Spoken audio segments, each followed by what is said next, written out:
The sun was bleeding out across the prairie when Cole stepped out of his barn, and that's when he saw it. At first, he thought it was a bear, maybe a sick one, something huge and dark, crumpled in the tall yellow grass at the edge of his property.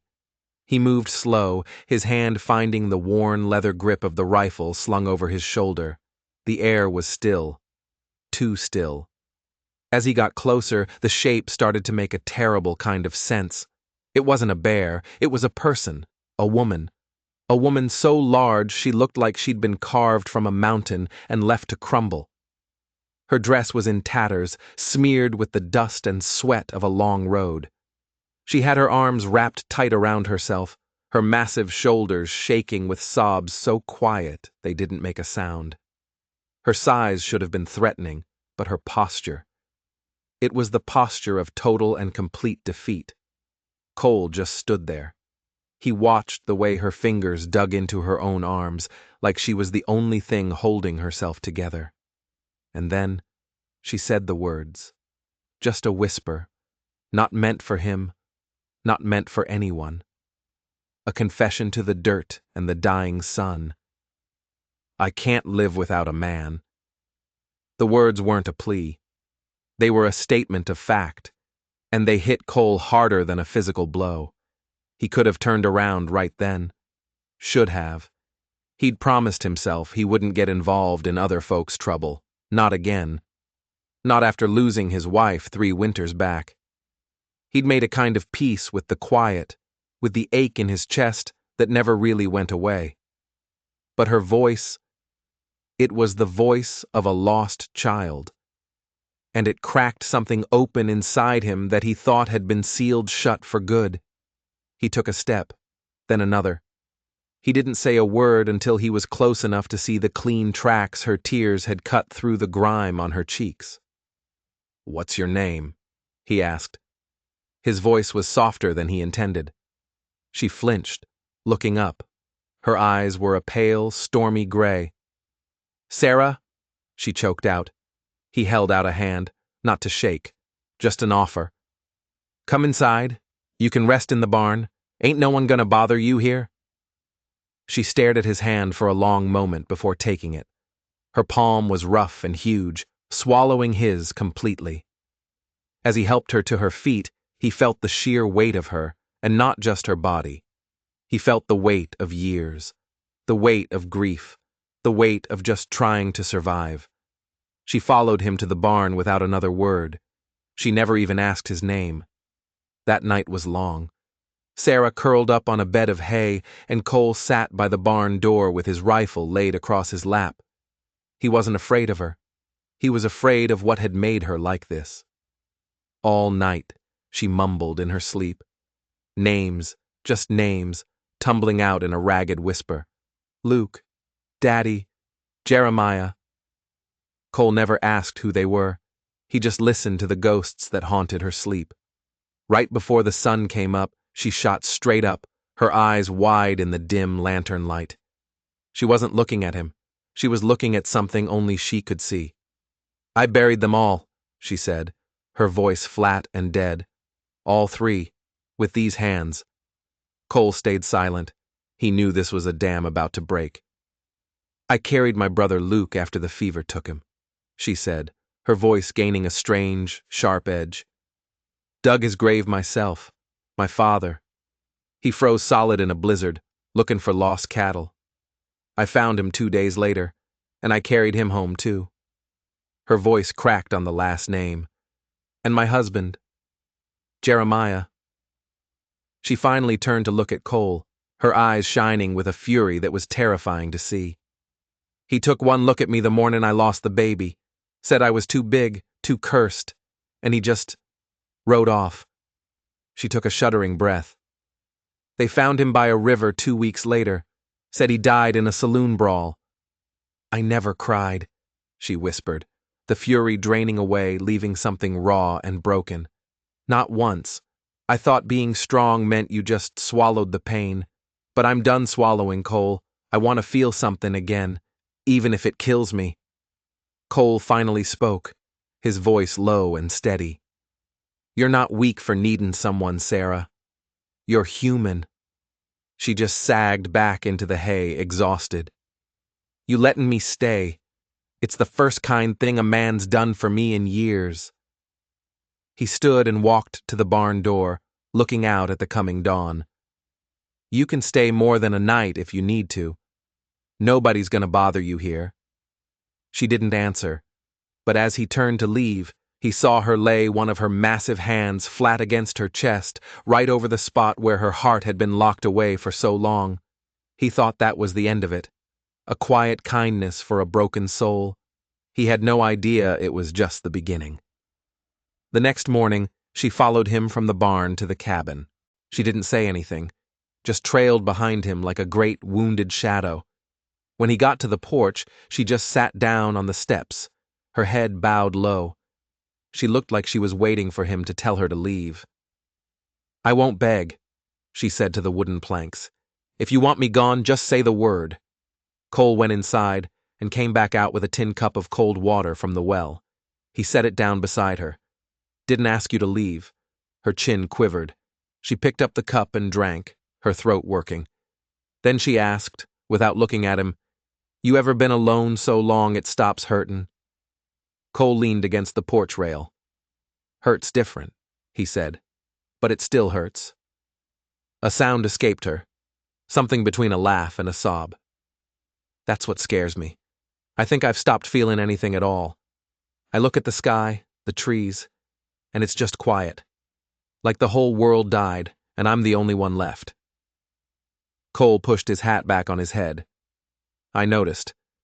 The word hung in the air between them.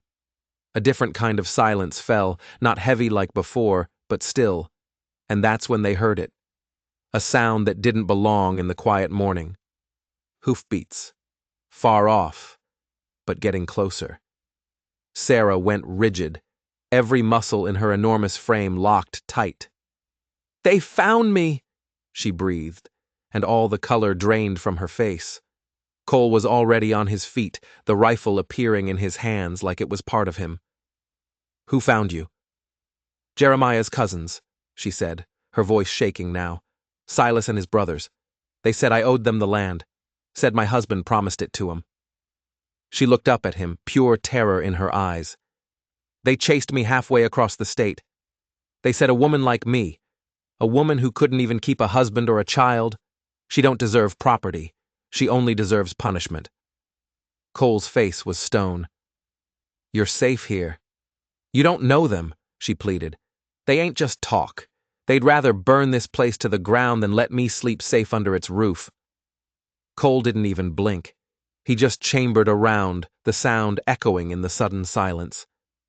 Then I'll stand in the ashes with you. She stared at him, at this quiet, hard man with eyes like thunderclouds. For the first time, a flicker of something other than despair sparked in her gaze. Why? She whispered. Why would you do that for me? 'Cause no one, he said, his voice flat and final, should have to die for needin' a home. Sarah pushed herself up slowly, towering over him. Her hands, which had been trembling, clenched into fists the size of small rocks. But it wasn't fear anymore. It was something else, something hard. Then let's see, she said, her voice a low growl, if your roof is strong enough to hold us both. The wind picked up just before noon. It was a dry, nasty wind, and it carried the sound of jingling spurs and oiled steel.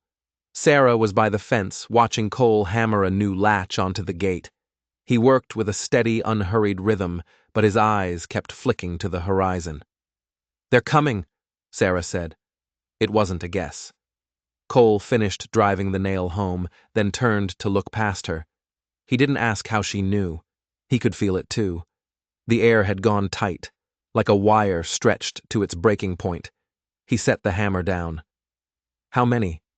I don't know, she said. But Silas will be leading them, and they'll come ready. She looked away, her jaw so tight a muscle jumped in her cheek. They called me a freak of nature, said no man would ever want me unless I was behind a plow. Cole's eyes narrowed. You believe that? She didn't answer him. Instead, she strode past him, grabbed the heavy wooden gate and slammed it shut. She drove the iron bolt home with a crack that sounded like a gunshot. Dust billowed around her boots. Her chest was heaving. Cole followed her back to the cabin. She was already pacing, her huge fists clenching and unclenching.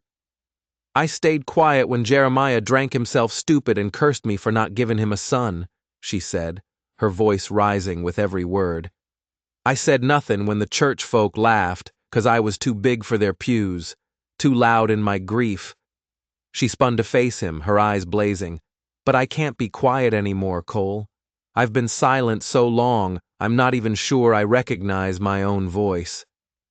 Cole didn't say a word. He just knelt by the old trunk at the foot of his bed and flipped the lid open.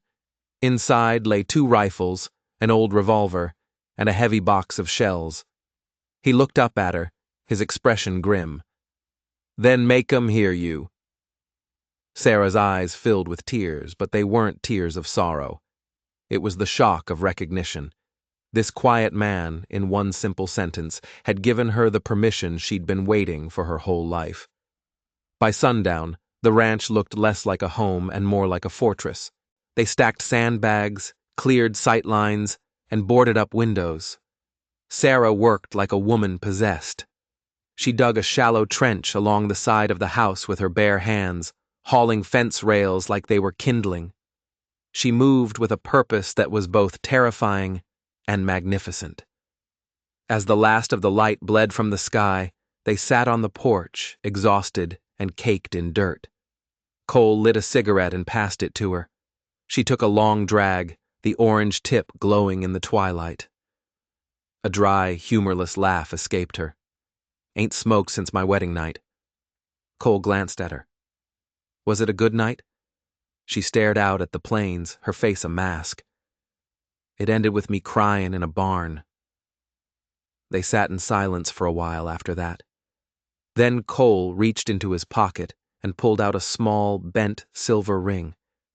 "This was Anna's," he said, his voice rough. "My wife, she's buried out by the orchard." He turned the ring over in his calloused fingers. "She used to say I was too stubborn to cry." Sarah looked from the ring to his face. "Did you love her?" "I still do," he said, and the simple honesty of it stole the air from Sarah's lungs. "I've never been loved," she said quietly. "Not like that. Not without conditions. Not without a man wanting something in return." Cole met her gaze. "I don't want anything from you, Sarah, except the truth." Her throat tightened. "I'm scared," she whispered, the words tasting strange in her mouth. "I've never said that out loud before. I'm scared that even if we win this fight, I'll still be just as empty inside as I was before." Cole leaned forward, his elbows on his knees. "You're not empty," he said, his voice firm. "You're just waiting for something that hasn't been stolen from you yet." Sarah blinked, a sudden fierce hope warring with years of despair. "I thought it had all been stolen." "Not all of it," he said. "Not tonight." He stood and walked to the cabin door, then paused. "If they come tomorrow, we fight. But if we make it through, I want you to stay. Not in the barn. Not just for the work." She froze, her heart hammering against her ribs. "You're asking me to stay?" "I'm telling you," he said, his voice low and serious. "This place has been dead for 3 years. You're the first thing that's felt alive in it." She lowered her head, and for the first time since she'd arrived, a single tear of hope slipped down her cheek. The sky was just turning from black to gray when the sound came. It wasn't thunder. It was the sound of dozens of hooves drumming against the hard-packed earth. Cole was at her side in an instant, rifle in hand. They came over the ridge like a plague. 10 riders, guns already drawn, fanning out as they approached. At the front was Silas, Jeremiah's cousin, a man with a jagged scar that pulled one side of his mouth into a permanent sneer. He reined in his horse just out of rifle range. "That's her!" he barked, pointing. "Big Sarah!" Sarah didn't even flinch. Cole stepped forward, his voice calm and cold. "She's under my roof now, Silas. That makes her my business." Silas spat in the dust. "She ain't your business, rancher. She's a thief and a liar. Jeremiah trusted her, and she ran off with what was his." Cole raised his rifle slightly. "She hasn't lied once since she got here, and she didn't steal a thing." Then he added, his voice dropping an octave. "Seems to me the only liar I see is the one who needs 10 men to threaten one woman." Silas's face twisted into an ugly mask of rage. "She ain't what she seems, you fool. You'll die for her." Cole didn't answer. Sarah stepped up beside him, her shadow falling long in the morning light. She looked at Silas, her voice ringing out clear and strong, a voice she hadn't used in years. "I've been dead a long time," she said, "but this man made me feel alive again. So if I die today, I'm gonna die standing next to the first man who didn't try to make me smaller." The riders shifted uneasily. The wind kicked up dust between the two sides. Then Silas let out a short, ugly laugh. "We'll be back," he snarled. "And next time, we won't be talking." He wheeled his horse around, and the riders fell in behind him, disappearing back over the ridge. But as they rode away, Silas shouted one last thing over his shoulder, something that made Sarah's blood run cold. "Ask her what was in the box, rancher. Ask her what Jeremiah was really looking for." The threat lingered in the air long after they were gone, heavier and more dangerous than any bullet. A box? Cole turned to look at Sarah, a question in his eyes she wasn't ready to answer. The silence after they left was worse than the confrontation. Cole didn't press her. He just went back to oiling his rifle, his movements slow and deliberate. But the question hung in the air between them, thick and suffocating. A box. Sarah stood by the fence post, gripping the wood so tight her knuckles were white. That old fire was back in her gut, but now it was mixed with a cold, sick dread. "They'll come back," she said. It wasn't a warning. It was a promise. She turned to face him. "We can't win this, can we?" "Maybe not," he said without looking up. "Then why are you still here? Why stay?"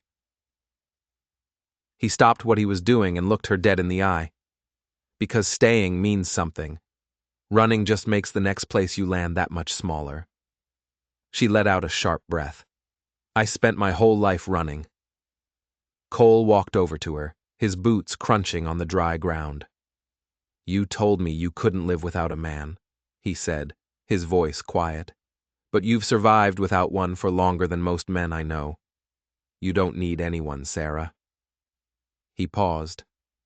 "But for once in your life, maybe you just deserve someone." Her throat closed up. She wasn't used to hearing she deserved anything but pain.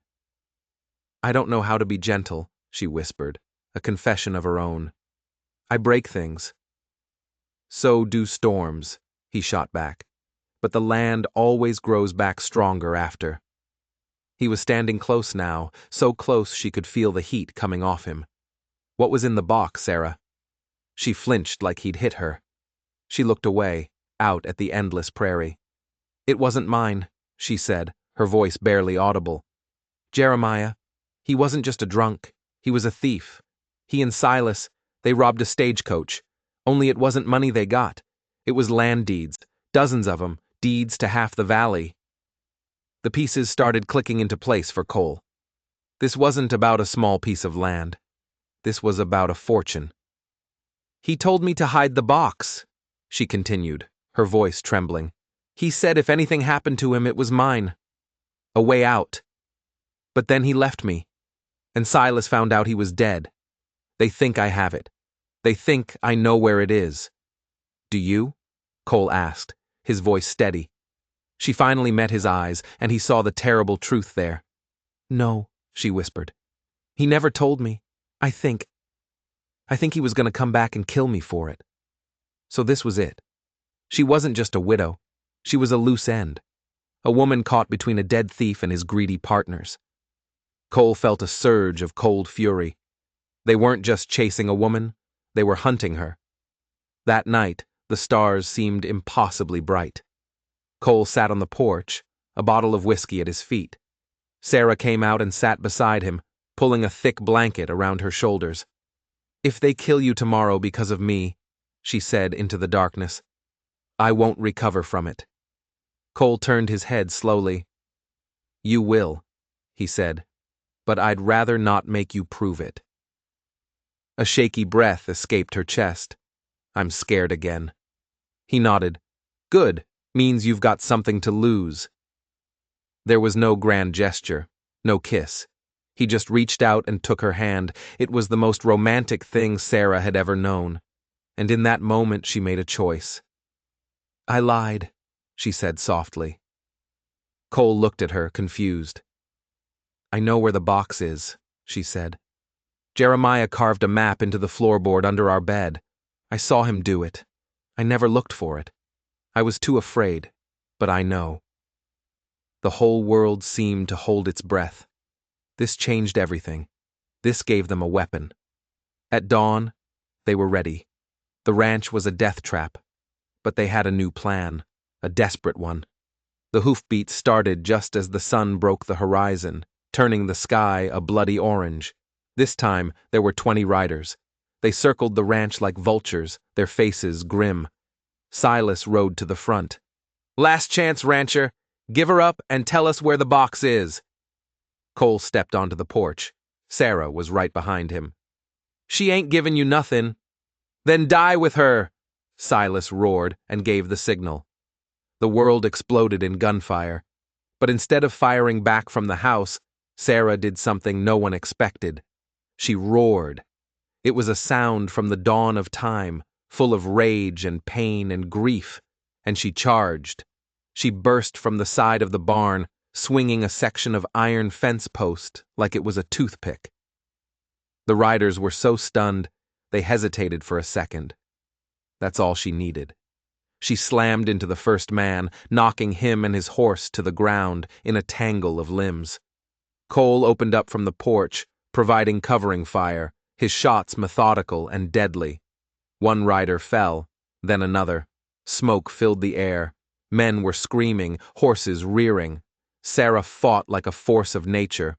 For the first time, her size wasn't a curse. It was a weapon. They ran from her strength. 2 men tried to flank her. She caught one and threw him from his saddle like a rag doll, but the other got close, a knife flashing. He slashed her arm, a deep, wicked cut. She barely seemed to feel it, because she saw Cole. He was out of bullets, cornered by 3 of Silas's men, backing into the barn. She screamed his name and sprinted across the yard, ignoring the pain in her arm. One of the men raised his pistol to fire at Cole. He never got the chance. Sarah tackled him from the side, a human cannonball, snapping his rifle in half over her knee. Cole stared at her, his face a mask of shock and awe. "You okay?" she gasped, blood streaming down her arm. You just saved my life," he breathed. "I'm not done yet," she growled. Together, they drove the last of the men back. When the dust finally settled, 4 riders lay wounded or dead. The rest were gone, vanished over the ridge, their attack shattered. Sarah finally dropped to her knees in the dirt, the iron post falling from her hand with a clang. She was breathing in huge, ragged gasps, her dress soaked in blood. Cole rushed to her side. He ripped a strip from his shirt and began wrapping her arm. "You said you can't live without a man," he whispered, his voice thick with emotion. She looked up at him, her eyes wet. "I lied," she said. He managed a small smile. "You did?" She nodded slowly, a real smile finally touching her own lips. "I can live," she said. I don't want to anymore. Not without you." The silence that followed was sacred. He helped her to her feet. Bruised, bloodied, and unbroken, they walked back to the cabin. As they reached the porch, she looked at the bullet-scarred house that had become her sanctuary. "I don't want to leave," she said. Cole shook his head, his hand finding hers. "You're not going anywhere. You're home. But as they stood there, catching their breath, a new, cold realization dawned on them. They had won the battle. But Silas had escaped, and he knew they had a secret worth killing for. This wasn't over. It was about to get much, much worse. The next morning, the prairie was deceptively quiet. The air smelled of gunpowder and churned earth. Cole was rehanging the splintered barn door while Sarah stood in the middle of the yard, barefoot in the dirt. The rising sun caught the deep purple of the bruises on her arms. She looked like a warrior queen surveying her battered kingdom. Cole walked up behind her with a basin of water and a clean rag. "You're still bleeding," he said softly. "I've bled worse," she replied. But she turned to him, and her eyes weren't full of fight anymore. They were just full. "I've never stood my ground like this," she whispered. "My whole life, I was either running from something or being chased." Cole gently took her arm and began to clean the gash. His touch was surprisingly careful. "You're not running now," he said, "and I'm not pushing you away." A shaky breath escaped her. "I used to think I wasn't built for love. I was built to plow fields and carry caskets. That was my job, be the strong one, so nobody ever had to carry me." Cole finished tying the bandage and stood up, face to face with her. "Then let me carry you now." That broke her. A single tear tracked its way down her cheek. "I don't know how to be small," she said, her voice thick. "Good," he said. "Don't ever be. I'm not afraid of your size, Sarah. I'm afraid of a world that tried to shrink you." She smiled then, a real smile that lit up her entire face. She stepped forward and wrapped her arms around him, holding on like he was the only solid thing in a world made of dust and wind. Later that day, they went to the spot she'd described. Under the loose floorboard in the burned-out shell of her old cabin, a day's ride away, was a small, iron-bound box. It was heavy. Inside, just as she'd said, were the deeds. A king's ransom in paper and ink. They rode back to Cole's ranch with a fortune in their saddlebags, and a target on their backs bigger than the sky. That night, as they sat by the fire, the reality of their situation settled in. "He'll be back," Cole said. "Silas won't stop. Not now that he knows for sure." Sarah stared into the flames. "There's something else," she said, her voice low. "Something I didn't tell you. Jeremiah. He wasn't just working with Silas. There was someone else, someone higher up, someone who financed the robbery. I only ever heard a name. The judge." A new chill entered the air. This wasn't just about a band of thugs anymore. It was organized. It was powerful. "The judge?" Cole repeated. "Judge Gideon from the next county over?" "I don't know," Sarah said. "But Jeremiah was terrified of him. He said this man owned everyone, the sheriff included. This was the twist they never saw coming. They weren't just fighting outlaws. They were fighting the law itself. Their small victory in the yard suddenly felt meaningless. They were trapped. Going to the sheriff was a death sentence. Staying put was just waiting for the axe to fall." Cole stood up and began to pace. "If the law's bought, then we can't use it." He stopped and looked at her. "These deeds, they're proof. Proof of the robbery, proof of the conspiracy.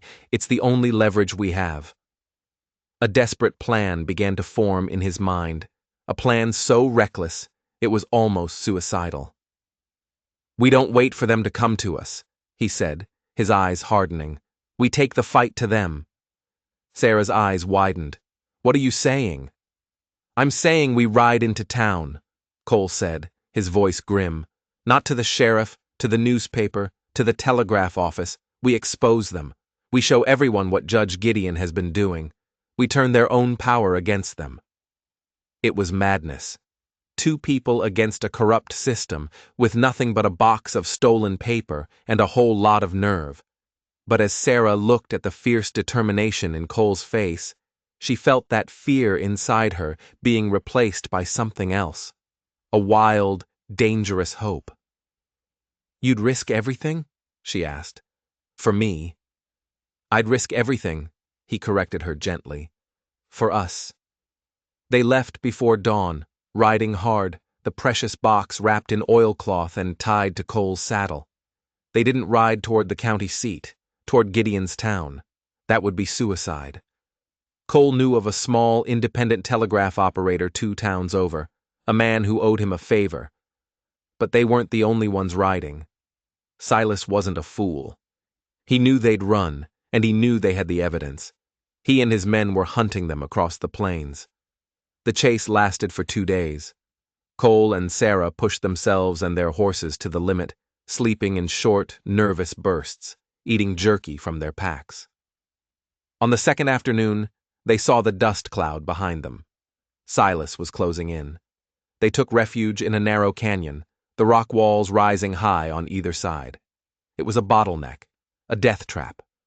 But it was also their only chance to make a stand. They dismounted, leading their horses into a small alcove. "This is it," Cole said, checking his rifle. "We stop them here, or we don't stop them at all." Sarah took up a position opposite him, her own rifle resting on a rocky ledge. Her hands were steady. Her breathing was even. The fear was gone. All that was left was a cold, hard resolve. Silas and his 5 remaining men rode into the canyon's entrance, slowing as they saw the tracks end. "They're in here!" Silas yelled. "Flush 'em out!" The first rider urged his horse forward. Cole's rifle cracked once, and the man tumbled from his saddle. The canyon echoed with the shot. Chaos erupted as the outlaws scrambled for cover. Bullets ricocheted off the canyon walls, whining like angry insects. Sarah fired, her shot taking a second man in the shoulder, his screams swallowed by the gunfire. They were outnumbered, but they had the advantage of surprise and position. They held them off for what felt like an eternity, the gun smoke growing thick in the narrow space. Then, disaster. A lucky shot from one of the riders struck the rock face above Cole, sending a shower of sharp fragments down. One piece caught him high on the forehead. He cried out and staggered back, dropping his rifle, blood pouring into his eyes. "Cole!" Sarah screamed. Silas saw his chance. "He's hit! Move in!" Sarah didn't hesitate. She abandoned her cover, firing her rifle from the hip as she ran toward Cole, forcing the outlaws back. She reached him, grabbing his arm and pulling his dead weight toward the relative safety of the alcove. "I'm all right," he grunted, trying to wipe the blood from his face. "Just can't see." They were trapped. Cole was wounded, and Silas and his men were closing in. It was over. But as Sarah knelt there, shielding Cole with her own body, she looked down and saw the box of deeds lying in the dirt. And she remembered what Cole had said. It was their only leverage. "Silas!" she yelled, her voice echoing off the rock. "Stop! You want the box? You can have it." The shooting stopped. There was a tense silence. "Show it to me," Silas called out. Sarah picked up the box and held it high. "It's all here. The deeds. You can have them. Just let us ride out of here." Silas emerged from behind a boulder, a greedy smile spreading across his face. "Throw it over here. Then we'll see." Sarah knew it was a lie. The moment she threw the box, they would be killed. She looked at the box, then at the bloodied face of the man who had stood by her, the man who had shown her she was worth fighting for, and she made another choice. With a powerful roar, she didn't throw the box to Silas. She threw it sideways, as hard as she could, at a pile of loose scree high up on the canyon wall. The heavy iron box hit the rocks with tremendous force. It wasn't enough to start a rock slide, but it was enough to start a fire. Because the box wasn't just filled with deeds. Cole, in a moment of desperate foresight before they left the ranch, had packed it with the only other valuable thing they had, a dozen sticks of dynamite he used for clearing stumps. The impact was just enough. The explosion was deafening. The entire canyon wall seemed to shudder, and then collapse, a massive wave of rock and dirt thundering down into the narrow passage. It buried Silas and his men in an instant. When the dust began to settle, there was only silence. Sarah, shielded by the alcove, stared at the mountain of rubble that had saved them. She turned to Cole, who was staring in disbelief, the bleeding from his head already slowing. She dropped to her knees beside him. She reached out and touched his face, her hand trembling. "I told you," she whispered, a tear finally escaping and tracing a path through the grime on her cheek. "I break things." He reached up and covered her hand with his own. "No, Sarah," he said, his voice full of awe. "You saved them." They made it to the telegraph office. The operator, a wiry old man who owed Cole his life, didn't ask questions. He just started tapping out the message, sending the story of Judge Gideon, the stolen deeds, and the murderous conspiracy out across the wires to every major newspaper in the territory. The fallout was immediate and spectacular.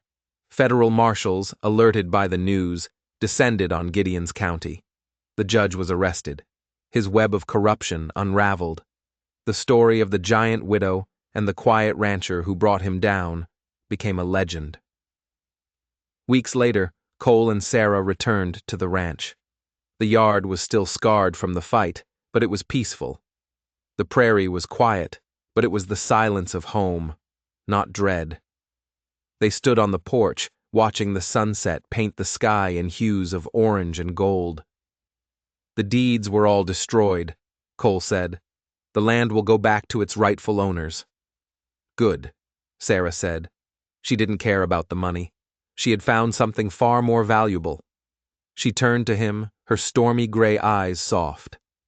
"I used to think I needed a man just to survive," she said. "But now I know I just needed someone who saw all of me. And stayed." "I stayed," Cole said simply. He stepped closer and tilted her chin up. "And I'm staying." He leaned in and kissed her. It wasn't a desperate, frantic kiss. It was quiet and sure and full of promise. It was the kiss of two survivors who had fought their way through hell and found their own little piece of heaven. For the first time in her life, standing in the arms of this man, Sarah felt small, not in the way the world had tried to make her feel, but in the way only true love can make you feel: safe, protected, and finally home. Thank you for staying with us through Sarah and Cole's powerful journey. If their story moved you, if it reminded you that true strength is about standing up when the world tries to shrink you, then don't let the story end here. Hit that subscribe button and ring the notification bell, because we have so many more stories of redemption, justice, and unlikely love waiting for you. You won't want to miss what's coming next. We'll see you in the next one.